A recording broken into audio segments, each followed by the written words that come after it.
I was staring at my phone screen for the fifth time, sitting in a cold metal seat inside a military transport plane, when the words finally sank in. "Christmas is better without you.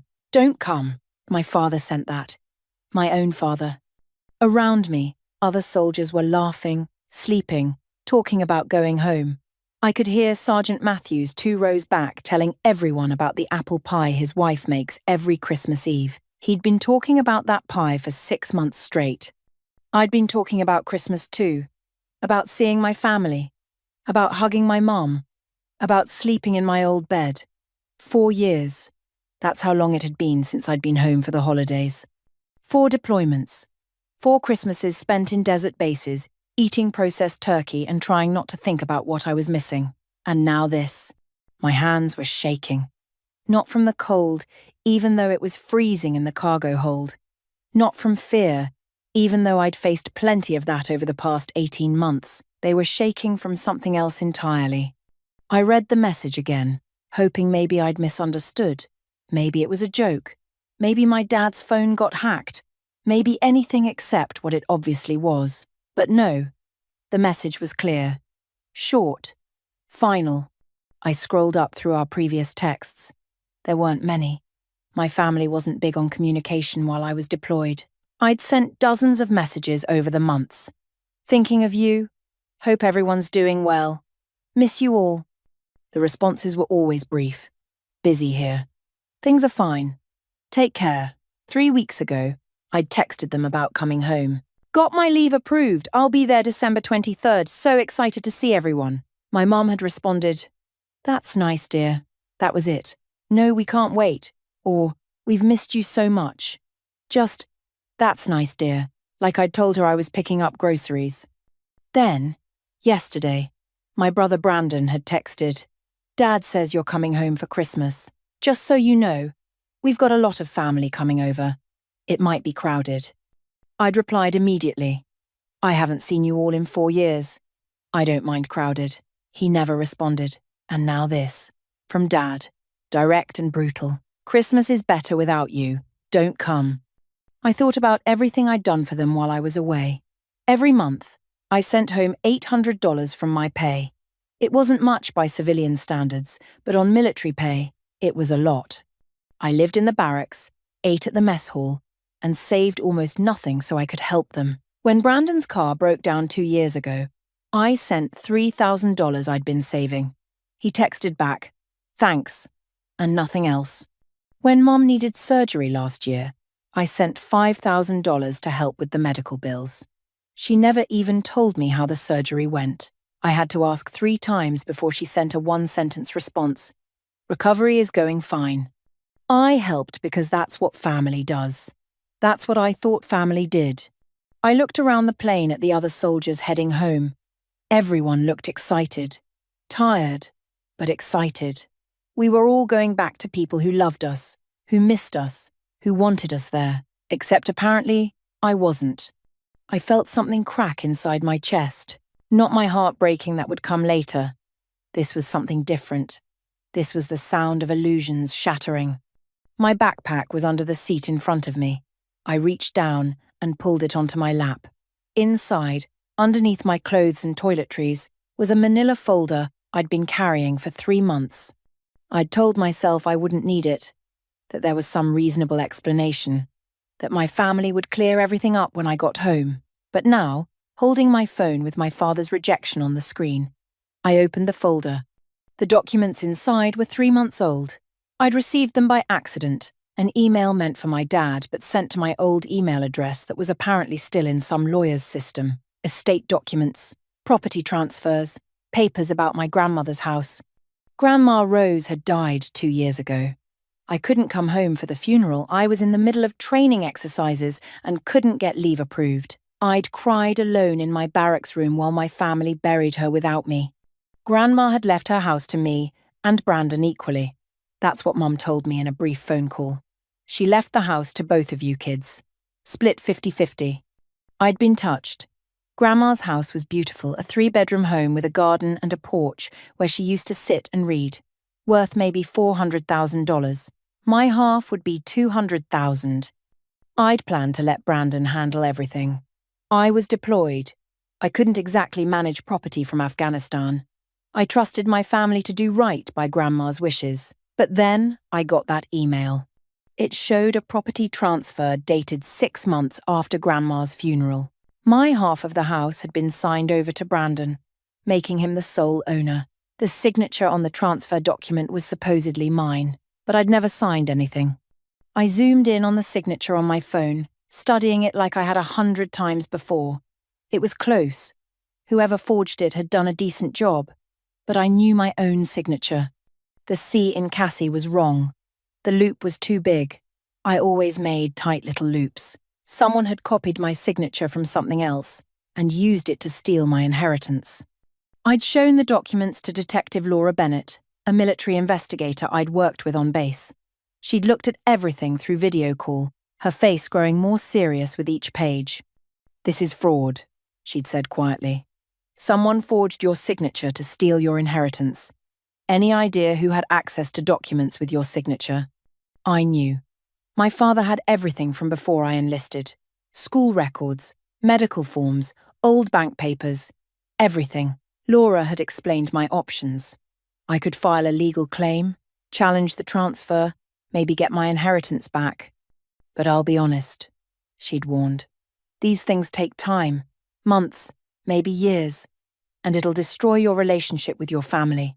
I'd thanked her and sat with the documents for days. Part of me wanted to pretend I'd never seen them.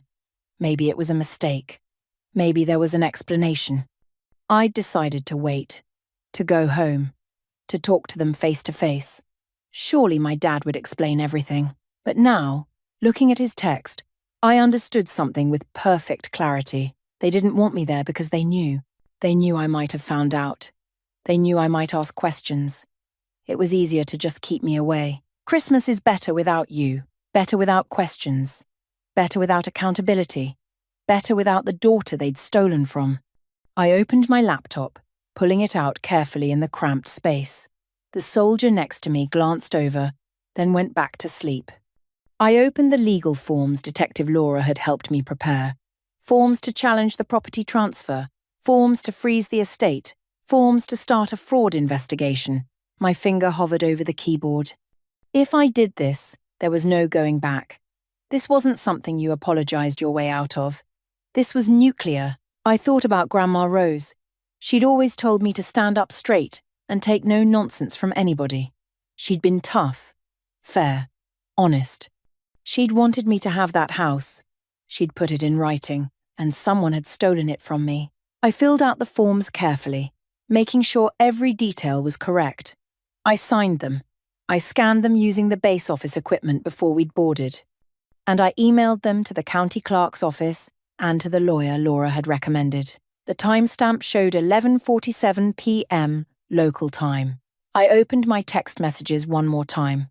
My father's words stared back at me. "Christmas is better without you. Don't come." I typed one word. Understood. My finger hesitated over the send button for just a moment. Then I pressed it. I turned off my phone and leaned back in my seat. Around me, soldiers dreamed of home. I closed my eyes and waited for the explosion I knew was coming. 24 hours later, I was standing in an airport terminal in Germany, waiting for my connecting flight to the States. The flight from Afghanistan had been long and exhausting, but I'd slept better than I had in months. Something about making a decision, really making it, not just thinking about it, had lifted a weight off my shoulders. I turned my phone back on. It started buzzing immediately, like I'd woken up a hornet's nest. 20 missed calls, 15 voicemails, text messages flooding in so fast the notifications couldn't keep up. I sat down on a bench near my gate and started reading. The first voicemail was from my father.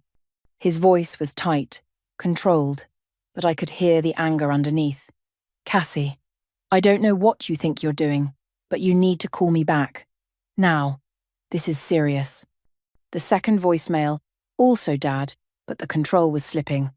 "Cassie, whatever game you're playing, it ends now. Call me immediately." The third voicemail was from a number I didn't recognize. A man's voice, professional and cold. "Miss Torres, this is attorney Philip Grayson. I represent your father, Richard Torres. We need to discuss the legal documents you filed immediately. This is a serious matter. Call my office at your earliest convenience. I saved that one. Might need it later. Brandon had sent a dozen texts. Cassie, what did you do? Dad is losing his mind. Call us right now. This isn't funny. You can't just freeze the estate. We're family, Cassie. That last one almost made me laugh. Family. Right. My mother's texts were different. Longer. More desperate. Cassie, please call us. Your father is very upset. I don't understand what's happening, but we need to talk about this. Please, honey, this isn't like you. Whatever you think is going on, we can explain. Just please call us before this gets out of hand. You're tearing this family apart right before Christmas. Is that what you want? I put the phone down and rubbed my eyes. Part of me, a small, stupid part, wanted to call them, wanted to hear their explanation, wanted them to somehow make this okay, but I knew better now. I picked up the phone and called attorney Helen Cross, the lawyer Detective Laura had recommended. She answered on the second ring. Miss Torres, I've been expecting your call. You've seen the documents I filed. I have. And I've reviewed everything you sent. I need to tell you, this is one of the clearest cases of signature forgery I've seen in 20 years of practice. Something in my chest loosened. So I'm not crazy. Not even a little bit. The county clerk agreed with my assessment. They've frozen all transactions related to your grandmother's estate pending investigation. What does that mean exactly? It means your father and brother can't sell the house, can't take out loans against it, can't transfer any assets. Everything is locked down until we sort this out. Good. I need to warn you, though. Your family has hired Philip Grayson. He's expensive, and he doesn't lose quietly. He's already filed a motion to dismiss your claim. On what grounds? He's arguing that you abandoned your interest in the property by not being present, that the signature is genuinely yours and you simply don't remember signing it due to stress from military service. I felt my jaw clench. That's a lie. I know it is, and we'll prove it. But Grayson's going to make this ugly. He's already suggesting in his filings that you might be experiencing trauma-related confusion. They're going to say I'm crazy. They're going to try, but we have evidence on our side. Timeline alone proves you couldn't have signed those documents. You were in basic training on the date they claim you signed. I've already requested your military records to verify. We talked for another 10 minutes about strategy. Cross was confident, but realistic. This would take time. It would be expensive. It would hurt. I told her to move forward with everything. After I hung up, I sat there watching planes take off through the terminal windows. Families were everywhere, kids running around, parents looking exhausted but happy. Everyone going somewhere for the holidays. My phone rang. My mother. I almost didn't answer, but something made me pick up. Cassie. Mum's voice was shaking, but not with tears, with barely controlled anger. What have you done to this family? Not, how are you? Not, we need to talk. Just, accusation. Hi, Mum, I'm fine, thanks for asking. The flight from Afghanistan was long, but I'm managing. Don't be smart with me. You know exactly what I'm talking about. You filed legal papers? You froze the estate? Do you have any idea what you've done? I filed a claim because someone forged my signature to steal my inheritance. That's ridiculous. Your father would never. I have the documents, Mum. The signature isn't mine. I was in basic training when those papers say I signed them. I can prove it. Silence on the other end. But not the silence of surprise. The silence of someone caught, even if there was some. Confusion with the paperwork, Mum said carefully. That's no reason to involve lawyers. We could have handled this as a family. Could we? Because Dad's text didn't sound like he wanted to handle anything as a family. What did he say again? Christmas is better without you. He was upset. You know how he gets. Yeah, I do know. That's the problem. Mum's voice changed, became pleading. Cassie, please, think about what you're doing. This will destroy us. Brandon needs that property for his business with your father. They've already made plans. If you take it away now, Brandon needs the property I inherited. The property that's legally half mine. You weren't here. You left, Cassie. You abandoned us to go play soldier while we had to deal with everything. Grandma's funeral, the estate, all of it. The words hit harder than I expected. I was serving my country. You were running away from your responsibilities to this family. What responsibilities? Working for Dad's company, the one I never wanted to be part of. You had opportunities here, good opportunities. But no, you had to be different. You had to prove something. And now you come back and accuse us of… I'm not accusing you of anything, Mum. I'm stating facts. Someone forged my signature. Someone stole my inheritance. And the only people who had access to my signature and the documents are you, Dad, and Brandon. Another long silence. We needed the money. Mum's voice was quieter now, almost a whisper. My stomach dropped. What? Your father's business. It's been struggling. We had debts. We needed… So you decided to steal from me. We were going to pay you back. Once things stabilized, we would have made it right. You can't pay back something you took by fraud, Mum. That's not how this works. You were going to be fine anyway. You have your military pay. You don't have a family to support. Brandon has his fiancée. They're planning a wedding. They need… Stop. I stood up, my voice sharp enough that a few people nearby looked over. I lowered it. Just stop. Don't make this about Brandon's wedding or Dad's business or anything else. You forged my signature. You stole from me. And now you're trying to make me feel guilty about wanting what's legally mine. I'm trying to make you see reason. Family is more important than money. Then why did you choose money over me? Mum didn't have an answer for that. I have to board my flight, I said, even though I had another hour. Don't call me again unless you're ready to tell the truth. I hung up before she could respond. My hands were shaking again, but not with sadness this time, with something cleaner, something like anger, but focused, sharp. I blocked their numbers, all of them. Dad, Mum, Brandon. Then I ordered coffee from a terminal cafe and sat down with my laptop. If they wanted to play dirty, I could dig too. I started searching public records, property transfers, business filings, tax liens. What I found made my blood run cold. My father's real estate company wasn't just struggling, it was dying. Foreclosures, lawsuits, creditors circling like sharks. And 6 months ago, right when my inheritance was transferred to Brandon, the company received a cash infusion of $180,000 from something called BT Investments. I searched for BT Investments, shell company, registered to Brandon's address. They'd used my stolen inheritance to save Dad's failing business. I took screenshots of everything and sent them to Attorney Cross. Her response came back in minutes. This changes everything. Call me when you land. My flight was boarding. I gathered my things and got in line. Behind me, a family was laughing about their Christmas plans. The dad was carrying a little girl on his shoulders. She was singing Jingle Bells off key. I thought about my family, about the lies, about the theft. And I realized something. I didn't have a family anymore, but I had the truth. And sometimes that had to be enough. The plane touched down in Philadelphia 12 hours later. I'd slept most of the flight, which surprised me. Usually after deployment, I couldn't sleep on planes. Too many memories of flying into danger zones. But this time, I was out before we even reached cruising altitude. Maybe it was exhaustion. Maybe it was relief at finally doing something instead of just accepting how things were. I took a shuttle to a small hotel outside my hometown.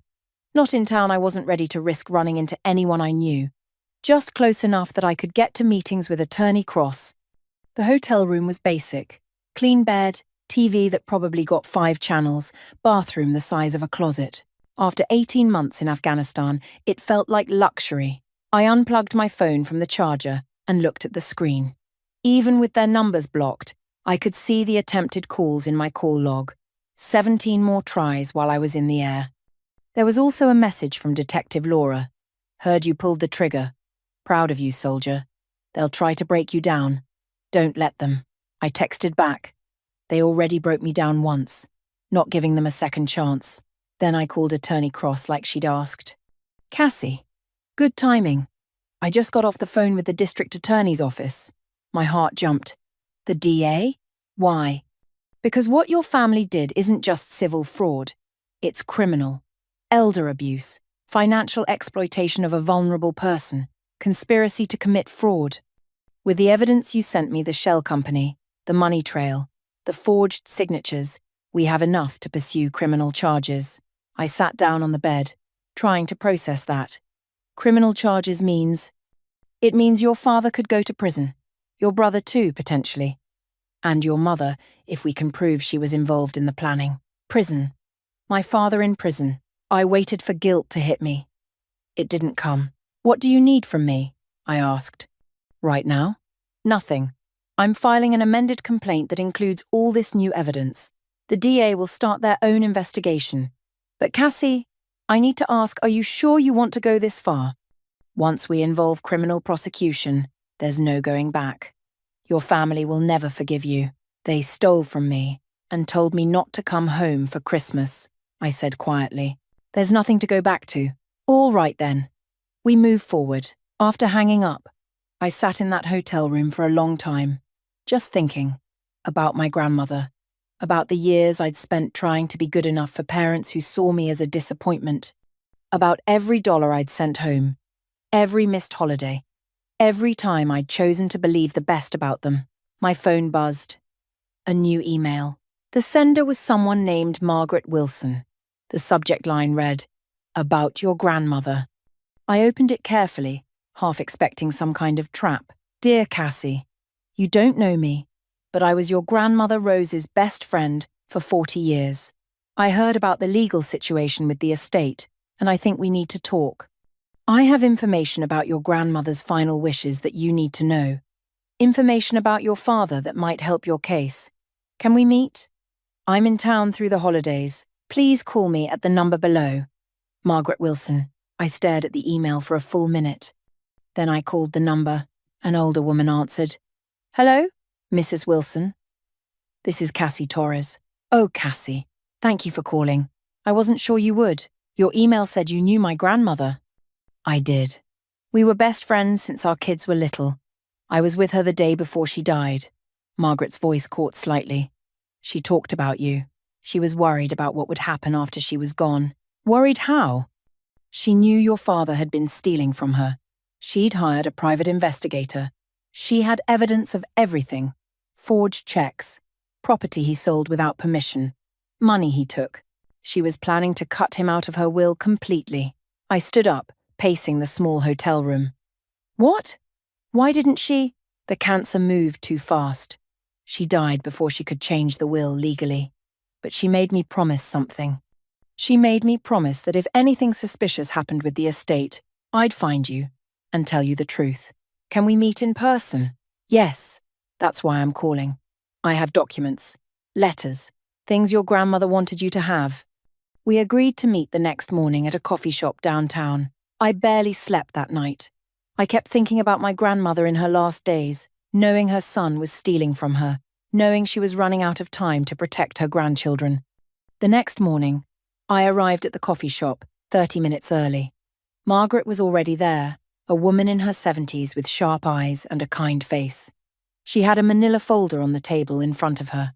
Cassie, she stood when she saw me. You look just like your grandmother when she was young. We sat down. Margaret didn't waste time. She slid the folder across the table. Everything is in here. Bank statements showing where your father forged your grandmother's signature. Photos of documents. A full investigator's report covering 6 years of financial abuse. She paused. And a letter. From Rose to you. My hands shook as I opened the folder. The letter was on top, written in my grandmother's neat handwriting. To my dearest Cassie, if you're reading this, it means I ran out of time to protect you properly. Your father is not the man you think he is. For 6 years, I watched him steal from me. Small amounts at first, 200 here, 500 there. He thought I wouldn't notice because I'm old, but I noticed everything. He would visit every Tuesday for lunch, but really he was going through my checkbook when I went to the bathroom. He forged my signature on 3 checks totaling $34,000. When I confronted him, he cried and said his business was failing and he'd pay me back. He never did. I hired a private investigator named Thomas Kirk. Everything he found is in these files. Your father sold my car without asking the car your grandfather restored and pocketed $8,000. He took out a credit card in my name and ran up $15,000 in debt. He convinced me to sign papers I didn't understand, and later I found out he'd transferred one of my rental properties to his name. I was going to prosecute him, Cassie. I was going to send my own son to jail. But then I got sick. The cancer moved fast. I spent my last weeks trying to protect what was left for you and Brandon. I changed my will to split everything equally, thinking at least you'd get something, but I fear your father will find a way to take your share too. He always finds a way. He's charming and manipulative, and he has no conscience when it comes to money. If you're reading this, fight back. Don't let him take what's yours. You're strong, Cassie. You're nothing like him. You're like your grandfather, honest, brave, and true. I love you. I'm sorry I couldn't protect you better. Grandma rose. Tears were running down my face. I couldn't stop them. Margaret handed me a napkin. She wanted you to know the truth. She was afraid your father would manipulate you, make you think you were wrong to question him. I wiped my eyes and looked through the rest of the folder. Bank statements with forged signatures circled in red. Photos of documents. A detailed investigator's report with dates, amounts, methods. There's something else, Margaret said. She pulled out another paper. This is a draft of your grandmother's final will, the one she planned to file 2 weeks before she died. She was going to leave everything to you, nothing to your father or Brandon. But she died before she could make it legal. The document showed exactly what Margaret said. Everything to Cassie Marie Torres. Your father found the draft after she died, Margaret continued. He called me and said, the crazy old woman's last desperate attempt is taken care of. He destroyed it, but I'd already made a copy. I looked at Margaret. Why didn't you come forward before? She looked down at her coffee. Because your father threatened me. He came to my house and said if I ever spoke about your grandmother's delusions, he'd sue me for defamation. He was very convincing, very intimidating. I was scared. But you're here now. Because you're fighting back. And Rose would want me to help you. She reached across and squeezed my hand. Your grandmother loved your father, despite everything, but she loved you more. She told me you were the only one with a good heart. I photographed every document, sent them all to Attorney Cross. She called back within minutes. Cassie, this is it. This is everything we need. With this evidence, we don't just have fraud. We have a pattern of elder abuse going back years. The DA will absolutely move forward with charges. Do it, I said. Are you certain? There's no coming back from this. I thought about my grandmother's letter, about her trying to protect me even while dying, about my father destroying her final wishes. I'm certain. That afternoon, Attorney Cross filed emergency motions with all the new evidence.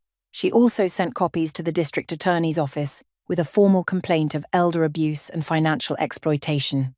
Within 2 hours, my phone still with their numbers blocked showed 15 attempted calls. That evening, I got an email from Brandon's account. No words, just a screenshot of a news article. The headline read, "Local businessman under investigation for elder abuse." They'd leaked it to the press, probably trying to get ahead of the story somehow, but it was too late. The truth was out. My phone rang. Unknown number. I answered. Cassie. My father's voice. Quiet. Almost broken. We need to talk. No, we don't. Please, just 5 minutes. You owe me that much. I owe you nothing. Then he said something that changed everything. I'll give you $100,000 to drop this. Cash, today. And I knew I had him cornered. $100,000. I repeated, keeping my voice flat. Cash. Today. Yes. My father's voice was eager now, sensing an opening. We can meet somewhere. I'll bring the money. You drop the charges, and we all move on. I almost laughed. Dad, you don't have $100,000. Silence on the other end. Your company is drowning in debt, I continued, walking to the hotel window and looking out at the parking lot. 3 properties in foreclosure. Tax liens. Creditors calling. I did my homework. You're offering me money you don't have. How did you— He stopped himself. When he spoke again, his voice was harder. You've been digging into my business? Public records. Anyone can look them up. I learned a lot helping other soldiers protect themselves from family members who tried to steal from them while they were deployed. Another pause. What do you want then? If not money, I want you to tell me why. Why what? Why you stole from your own mother while she was dying. Why you forged my signature. Why you told me not to come home for Christmas. My voice stayed calm, but I could feel anger burning underneath like coals. I want to understand what kind of person does that to their own family. You wouldn't understand. You were never here. You never saw how hard it was. I was in Afghanistan, Dad, saving lives. Don't talk to me about hard. His voice rose. You embarrassed us. My daughter, cleaning bedpans in the army instead of using her degree. Do you know what people said? Do you know how that looked? I'm a trauma medic. I save soldiers' lives. That's not embarrassing. It's not what we planned for you. You had a future with the company, a real career. But no, you had to be different. You had to rebel. Choosing my own path isn't rebellion. It's selfish. He was yelling now. You left us to deal with everything. Your mother needed you. Brandon needed guidance. The business needed help. But where were you? Playing hero halfway across the world. I sent you money every month. Thousands of dollars. Money doesn't replace presence, Cassie. You weren't here when it mattered. I closed my eyes, counting to 5 before responding. So, because I wasn't physically present, you decided to steal from me. We didn't steal. We reallocated assets to where they were needed. Brandon was here. Brandon was working. Brandon was building something. You were just gone. I was serving my country. You were avoiding responsibility. His voice was cold now. All pretense of wanting to make peace was gone. And now you're trying to destroy this family because you're angry about some paperwork. Some paperwork? You forged my signature. You stole $200,000 from me. We invested it in the family business. In Brandon's future. If you'd stayed, it would have been your future too. I didn't want that future. I never did. You just couldn't accept it. Because it was a waste. The words exploded out of him. A complete waste of your potential. And now you're proving me right. You're vindictive and selfish. And you're going to destroy everything we built over your hurt feelings. Something in me went very still. My hurt feelings. Yes, that's what this is. You're upset that we didn't throw you a parade when you came home.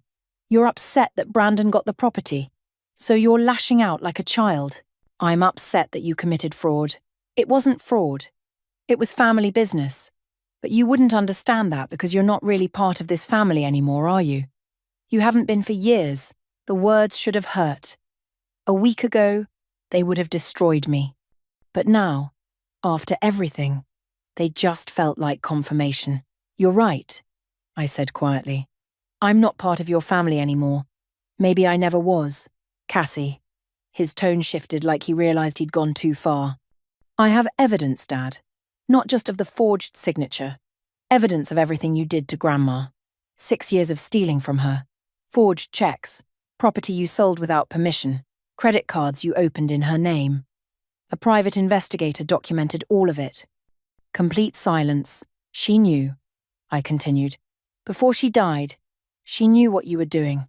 She was going to prosecute you.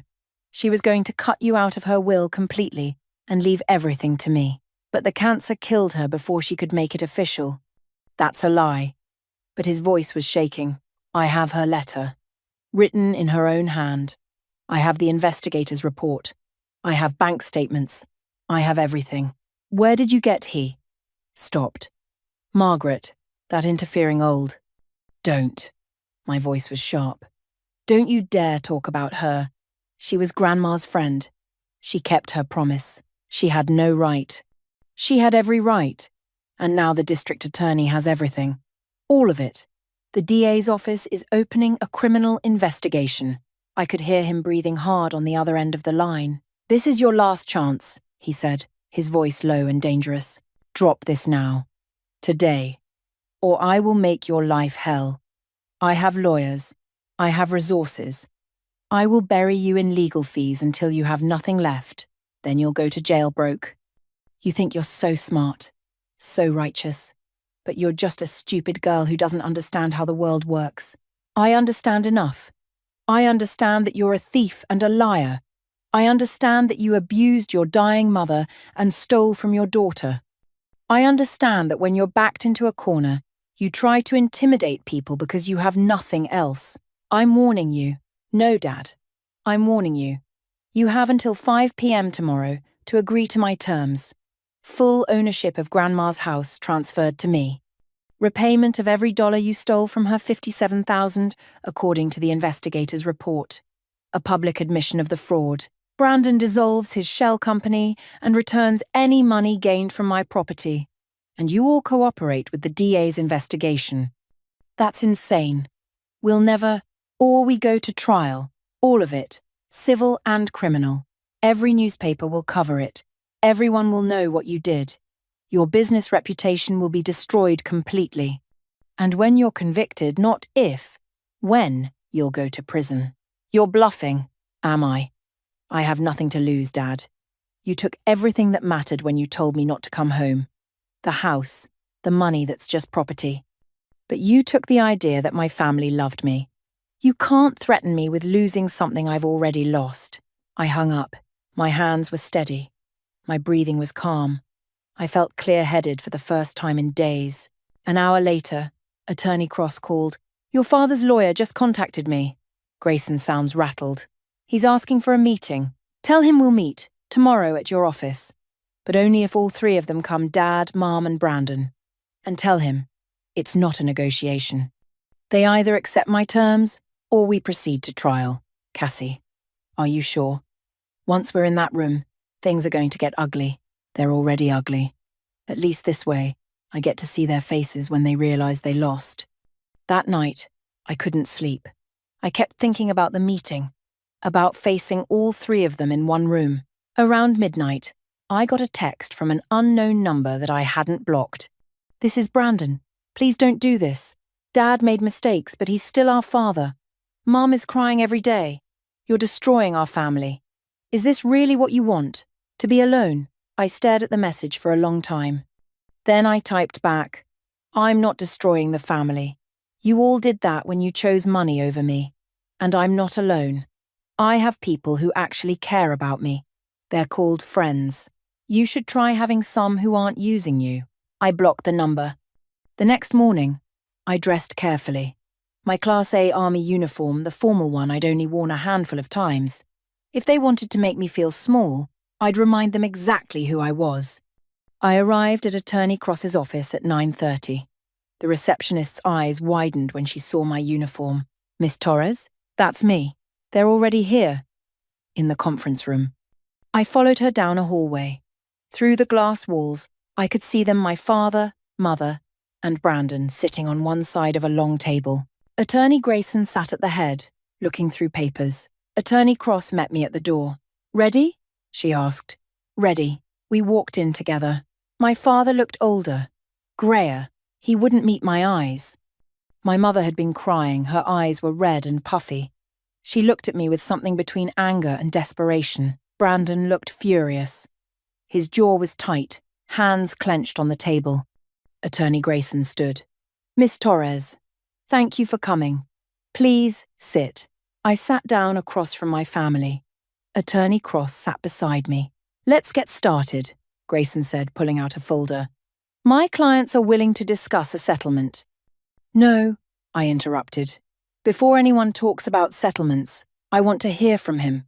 I pointed at my father. I want to hear you explain why you did this. The room went silent. My father finally looked at me. And what he said next made everything crystal clear. It was business, he said simply. Nothing personal. I stared at my father across that polished conference table. Business. Nothing personal. That's right. Attorney Cross put a hand on my arm, but I shook it off. I needed to hear this. All of it. You stole from your dying mother for business, I said slowly. You forged my signature and took my inheritance for business. You told me not to come home for Christmas, for business. You're oversimplifying. Then explain it to me. Make me understand how any of that was just business. My father leaned back in his chair. For a moment, he looked almost relieved, like he'd been waiting years to say this. You left, he said. You chose the military over this family, over the business I built, over everything we planned for you. So yes, when decisions needed to be made, we made them without you. I didn't leave. I served. Same thing from where I'm sitting. Brandon stayed. Brandon worked. Brandon helped build something. You sent some money and expected us to be grateful. My mother spoke up, her voice shaking. Cassie, please. We needed that property. The business was failing. We would have lost everything. So you decided I should lose everything instead. You were going to be fine. Her voice rose. You're strong. You always land on your feet. Brandon needed help. He's not like you. He needs support. I looked at my brother. What about you, Brandon? You have anything to say? He met my eyes, and I saw something there I'd never noticed before. Not guilt. Resentment. Yeah, I have something to say, he said. You act like you're so noble. Like joining the army made you better than us. But you just ran away. You didn't want to do the hard work of building a business, so you left. And now you're mad that we didn't save your seat at the table. I never wanted a seat at that table. Exactly. You didn't want it. So why do you care what we did with the property? Because it was mine. Because Grandma left it to me. Grandma was manipulated by that woman Margaret in her final days. She wasn't thinking clearly. I pulled out a folder from my bag. Slowly, deliberately, I opened it and took out the documents Margaret had given me. These are bank statements, I said, sliding them across the table. They show Dad forging Grandma's signature on checks. 3 checks, $34,000 total. My father's face went pale. I pulled out another document. This is a credit card statement. A card Dad opened in Grandma's name. $15,000 in charges. She never even knew it existed until the investigator found it. Where did you get those? My father demanded. Grandma hired a private investigator 6 years ago because she knew you were stealing from her. I looked at each of them. She documented everything. Every forged check. Every unauthorized property sale. Everything. Attorney Grayson cleared his throat. Miss Torres, these allegations are serious, but they're not allegations. They're facts. I pulled out another paper. This is Grandma's letter to me, written in her own hand 2 months before she died. Want me to read it out loud? No, my mother whispered. She knew what you were doing, Dad. She was going to prosecute you. She was going to send you to jail. But the cancer killed her first. The room was completely silent. She also drafted a new will, I continued, pulling out the final document. She was going to leave everything to me. Nothing to you or Brandon. But she died before she could make it legal. I slid that across the table too. My father picked it up with shaking hands. Read it. Put it down. This changes nothing, he said, but his voice had no strength. It changes everything, because now the DA has all of this. Elder abuse, financial exploitation, conspiracy to commit fraud. You're not just facing a civil lawsuit anymore. You're facing criminal charges. My mother started crying. Real tears this time, not angry ones. Brandon pushed back from the table. This is insane. You're going to send our father to prison over money? I'm going to make sure there are consequences for what he did. To Grandma, to me. She was going to leave me nothing? My father said quietly, still staring at the draft will. Her own son? You stole from her for 6 years. What did you expect? He looked up at me, and for the first time I saw something that might have been genuine emotion. I was desperate. The business was failing. I had employees depending on me. I had debts. I thought she wouldn't miss it. She had plenty. It wasn't yours to take. She was my mother, and I'm your daughter. Did that stop you from stealing from me? He had no answer. Attorney Cross spoke up. I think we should discuss the settlement terms Miss Torres has proposed. Grayson nodded, looking relieved to move on. Yes. Let's review. Wait, my mother interrupted. Cassie, please, before we talk about legal things, just tell me, Do you really hate us this much? I looked at her, really looked at her. She seemed smaller than I remembered. Older. Tired. I don't hate you, Mum. I don't feel anything for you anymore. That's the difference. How can you say that? Because you chose. All of you chose. You chose Brandon over me. You chose money over honesty. You chose to lie and steal instead of just talking to me. Every choice you made told me exactly where I stood. So no, I don't hate you. I just don't consider you family anymore. My mother put her face in her hands. The settlement terms, Attorney Cross said firmly, bringing us back. Full ownership of the grandmother's property transferred to Miss Torres. Repayment of $57,000 in documented theft from the grandmother. Public admission of fraud. Dissolution of BT Investments. And return of funds. Full cooperation with the DA's investigation. That's surrender, not settlement, Grayson said. Yes, I agreed. It is. And if we refuse, then we go to trial. Every newspaper will cover it. Every detail will be public. Your business will be destroyed. And when you're convicted, you'll go to prison. Maybe for years. Grayson leaned over and had a whispered conversation with my father. It went on for several minutes. My father's face went through several expressions: anger, fear, resignation. Finally, Grayson sat back.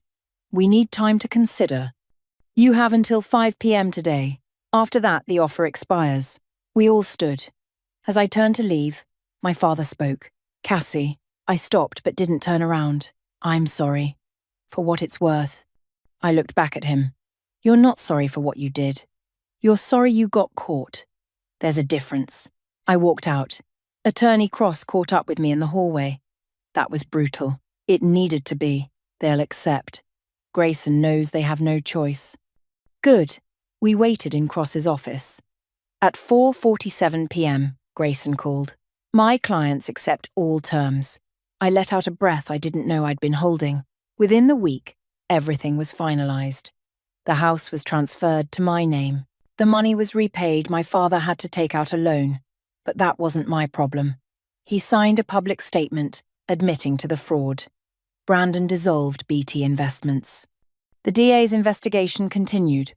My father eventually accepted a plea deal guilty to misdemeanor fraud, probation, restitution to the estate. No prison time, but a criminal record that would follow him forever. My mother and Brandon testified against him in exchange for immunity. The family business collapsed within 3 months. I never spoke to any of them again. On New Year's Eve, I stood in my grandmother's house one final time. I'd decided to sell it, use the money for something good.